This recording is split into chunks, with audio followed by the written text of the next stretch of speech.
बिजली पासी, अर्जक संघ के संस्थापक सदस्यों में रहे चौधरी महाराज सिंह भारती, महामना रामस्वरूप वर्मा, मान्यवर दीना भाना वाल्मीकि और मेरे गुरु मान्यवर साहब काशीराम जी को नमन करता हूँ।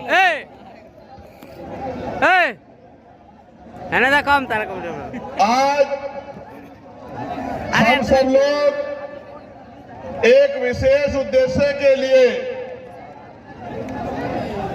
पटना में इकट्ठा हुए हैं और जब मैं यहां आया और जिस तरह का प्यार, जिस तरह की संख्या मैंने आपकी देखी तो मेरा विश्वास मजबूत हुआ कि समाधान सुनिश्चित है।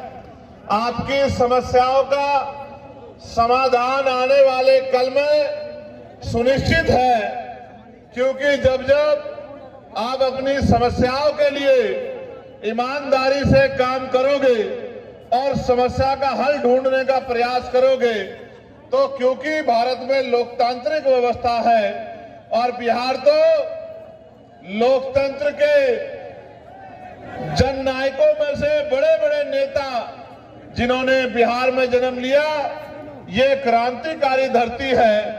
यहाँ की समस्याओं का हल तो बहुत जल्द सुनिश्चित हो जाएगा। आज आपका जुटा ये जनसमूह इस बात की गवाही दे रहा है कि आने वाला कल कमजोरों का, गरीबों का, दलितों का, पिछड़ों का, आदिवासियों का, मुसलमानों का, अन्य धार्मिक अल्पसंख्यकों का और हर जातियों के गरीब लोगों का है।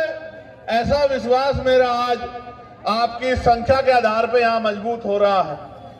साथियों, मैंने बहुत सारी समस्या आपकी सुनी, वक्ताओं के माध्यम से मंच पे मैंने बहुत सारी समस्याओं को जाना और एक बहुत बड़ी संख्या यहाँ माताओं बहनों की भी है जो बड़े लंबे समय से जिम्मेदारी से इस मंच की तरफ देख रही है। बहुत बड़ी संख्या में नौजवान और जिम्मेदार लोग भी पहुंचे हैं। हालांकि आप भी जानते हैं कि पहले रैली 1 तारीख को होनी थी, लेकिन प्रशासन और सरकार द्वारा परमिशन नहीं दी गई और 1 तारीख के कार्यक्रम को आगे बढ़ा के 8 तारीख को करना पड़ा।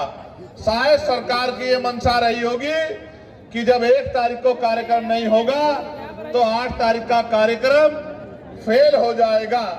लेकिन मैं ये समझता हूं कि वो आपकी शक्ति से अनभिज्ञ है, उनको आपके संघर्ष की जानकारी नहीं है, इसलिए उनको ऐसा लगा कि अगर एक की जगह कार्यक्रम किसी अन्य तिथि में होगा तो कार्यक्रम सफल नहीं होगा। मैं मुख्यमंत्री जी को ये कहना चाहता हूं कि ये तो मात्र ट्रेलर है, पिक्चर तो आने वाले समय में हम लोग आपको दिखाएंगे। सम्मानित साथियों, ये देश 15 अगस्त 1947 को आजाद हुआ है।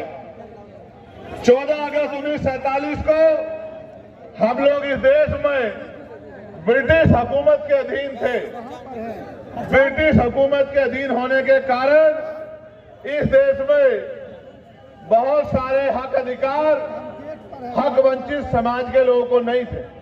यहां तक कि इस देश में सदियों से चली आ रही कुप्रथाएं भी थी, जिनमें विधवा विवाह न होना, बाल विवाह होना, महिलाओं को सती प्रथा जैसी कुरीतियों का सामना करना और भी ऐसी बहुत सारी कुरीतियां और प्रतिबंध लगा के हक वंचित समाज के लोगों को गरीबी, बेबसी, लाचारी और जुर्म जाति का जीवन जीने के लिए मजबूर किया गया था। ये बात मैंने आपको इसलिए बताई कि आज भी आपकी समस्याओं में ये समस्याएं प्रमुख हैं कि रोटी, कपड़ा, मकान जो बुनियादी जरूरत है, खाने के लिए रोटी, पहनने के लिए कपड़ा, सर ढकने के लिए छत, पीने के लिए साफ पानी और आत्म सम्मान का जीवन, ये बुनियादी जरूरतें हैं। 75 साल की आजादी के बाद भी आज तक सरकारें अंतिम व्यक्ति को रोटी, कपड़ा, मकान, अच्छे कपड़े और पीने के लिए पानी की व्यवस्था कराने में कामयाब नहीं हो पाई। ये इस लोकतंत्र का सबसे बड़ा फेलियर है। जो काम आजादी के 10 सालों के अंदर हो जाना चाहिए था, वो काम आजादी के 75 सालों के बाद भी नहीं हुआ है। इसका उदाहरण ये है कि देश के प्रधानमंत्री कहते हैं कि हम 80 करोड़ लोगों को मुफ्त में राशन देते हैं।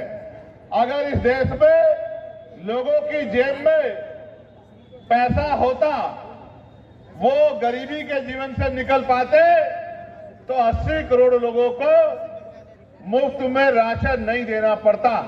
क्योंकि भारत का खून स्वाभिमानी खून है।